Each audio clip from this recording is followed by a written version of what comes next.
Penetasan telur menggunakan inkubator memiliki konsep yang mirip dengan penetasan telur alami yang dilakukan oleh indukan betina yang mengerami, mulai dari kebutuhan suhu, kelembapan, dan pembalikan telur. Yang menjadi pembeda ialah pada proses penetasan telur menggunakan inkubator atau mesin penetas tentu sedikit banyak masih membutuhkan tenaga manusia selama proses inkubasinya.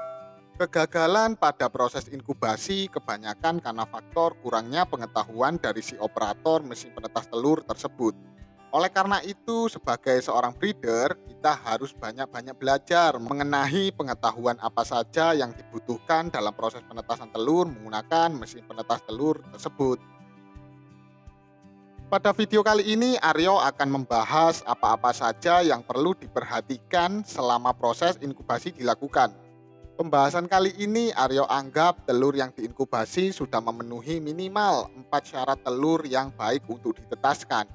Bagi Anda yang belum mengetahui apa-apa saja dari 4 syarat tersebut, bisa tonton dulu deh video Aryo sebelumnya yang berjudul 4 syarat telur yang baik untuk ditetaskan.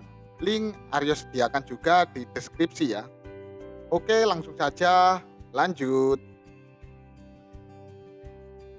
Pertama, pastikan posisi peletakan telur sudah benar.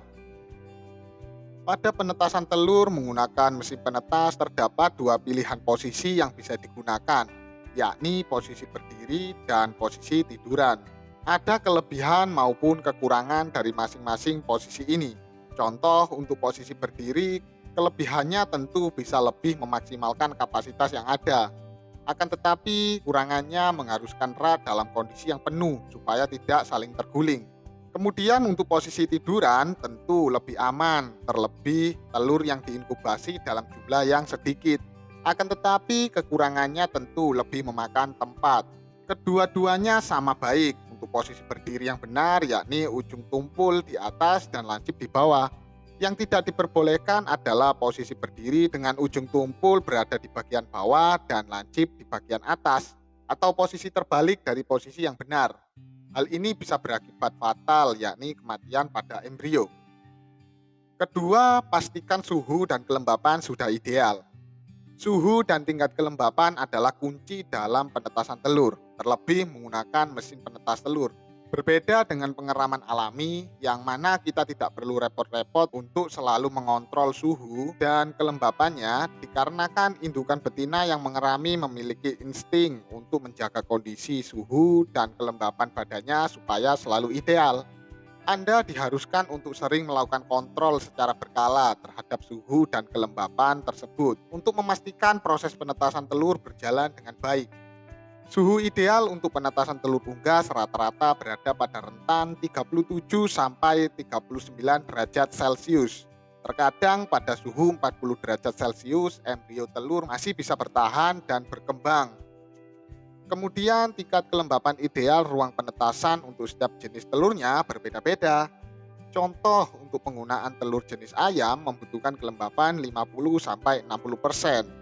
Telur jenis ungkas air seperti bebek, entok, atau angsa membutuhkan kelembapan udara 80-85%. Atau pada kelembapan 70% terkadang masih bisa berkembang dengan baik. Kemudian untuk penggunaan telur jenis unggas terbang seperti burung, rata-rata kebutuhan kelembapannya 60-70%. Nah, sebelum proses inkubasi dimulai, Anda harus bisa memastikan dulu bahwa penggunaan suhu dan kelembapan mesin penetas telah sesuai kebutuhan setiap telur tersebut. Ketiga, pastikan air dalam nampan selalu tersedia. Kelembapan pada mesin penetas diperoleh hanya dari air yang ada di dalam nampan. Oleh karena itu, ketidaktersedianya air dalam nampan berpengaruh besar merubah tingkat kelembapan pada mesin penetas telur menjadi sangat rendah. Oleh karena itu, kawan-kawan juga harus melakukan pengecekan secara berkala setiap harinya untuk memastikan bahwa air dalam nampan selalu ada dan tidak sampai kering. Lalu ketika menggunakan nampan dan kelembapannya masih tinggi, apa yang harus kita lakukan? Nah, pada persoalan ini berbeda lagi. Cara kerja kelembapan ialah semakin lebar wadah atau nampan yang kita gunakan pada mesin penetas, maka kelembapan pada ruang tersebut semakin tinggi.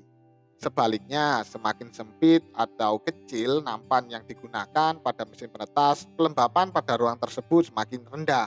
Dari cara kerja kelembapan tersebut, maka kita bisa manipulasi tinggi rendahnya kelembapan pada mesin penetas telur. Yakni ketika kelembapan ruangan kurang, maka nampan yang kita gunakan bisa diganti dengan ukuran yang lebih lebar. Atau kita bisa menambahkan nampan lagi di samping nampan asli.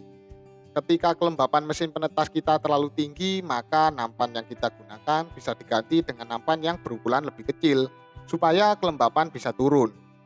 Nah, ketika kita sudah menggunakan nampan yang kecil, tapi ternyata tingkat kelembapannya yang ada masih tinggi, maka tidak perlu menggunakan nampan. Nampan bisa kita keluarkan dari dalam mesin penetas. Kelembapan ruang penetasan memang bisa dipengaruhi oleh kelembapan udara lingkungan.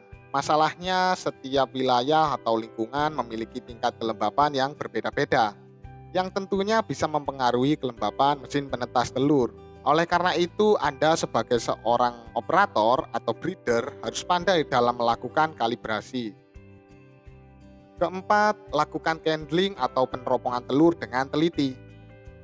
Candling adalah suatu proses pada penetasan telur yang mana bertujuan untuk melihat kondisi embrio di dalam cangkang.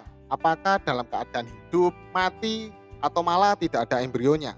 Proses candling dilakukan dengan sebuah alat pencahayaan yang disinari ke bagian cangkang telur, yang mana dilakukan di dalam ruangan gelap untuk membantu mempermudah penglihatan kita untuk mengecek kondisi embrio di dalam telur tersebut. Pada proses candling ini kita diharuskan untuk teliti dalam melihat kondisi embrio di dalam cangkang. Jangan sampai embrio yang masih hidup kita kira mati lalu kita buang. Apabila itu terjadi, tentu sangat disayangkan sekali, bukan? Tujuan lain dilakukan proses candling adalah untuk mengantisipasi adanya telur yang meletus di dalam ruang penetasan yang diakibatkan dari kematian embrio di dalam suatu telur tetapi terus diinkubasi. Telur yang pecah di dalam mesin penetas akan menimbulkan bau yang tidak sedap dan pastinya membuat mesin penetas kita tidak steril lagi. Kelima, pastikan kondisi inkubator selalu dalam keadaan bersih. Apabila proses inkubasi yang Anda lakukan secara bertahap, maka Anda harus senantiasa menjaga kebersihan inkubator, mulai dari ruangannya sampai perlengkapan lain, seperti nampan air dan ruang penetasannya. Cangkang telur bekas tetasan bisa saja menjadi sumber bakteri bagi telur-telur lain. Oleh karena itu, ketika terdapat telur yang selesai menetas, ada baiknya segera dikeluarkan dari dalam inkubator untuk mengurangi resiko penyebaran bakteri dari bekas cangkang telur tersebut. Selain menghindari penyebaran bakteri, tentu dengan melakukan sterilisasi mesin penetas ini bisa membuat mesin penetas kita semakin awet. Dan tentunya kita semakin semangat untuk melakukan proses inkubasi di periode selanjutnya. Bayangkan ketika tampilan mesin penetas telur Anda kotor, tentu Anda sendiri akan malas untuk menjalankan penetasan telur tersebut, bukan? Dengan mempraktekkan kelima poin di atas, paling tidak kita bisa berpeluang untuk mendapatkan daya tetas telur yang lebih tinggi daripada kita melakukan penetasan telur secara asal-asalan. Walaupun kita tahu bahwa nyawa bukanlah kita yang mengatur, tetapi paling tidak kita berusaha untuk bisa semaksimal mungkin. Semoga pembahasan Aryo kali ini bisa bermanfaat dan menambah wawasan bagi sahabat Auker semua, dimanapun kalian berada. Selalu jaga kondisi tubuh supaya tetap fit dan jangan lupa juga untuk sering berolahraga. Bagi sahabat Auker yang ingin mempelajari materi-materi seputar strategi penetasan telur dari KWO Indonesia, silakan bisa kunjungi website kwoindonesia.com dan pilih menu strategi penetasan telur. Karena di sana terdapat ratusan materi yang bisa Anda pelajari secara gratis. Sekian, terima kasih atas perhatian dan waktunya. Salam peternak Indonesia luar biasa.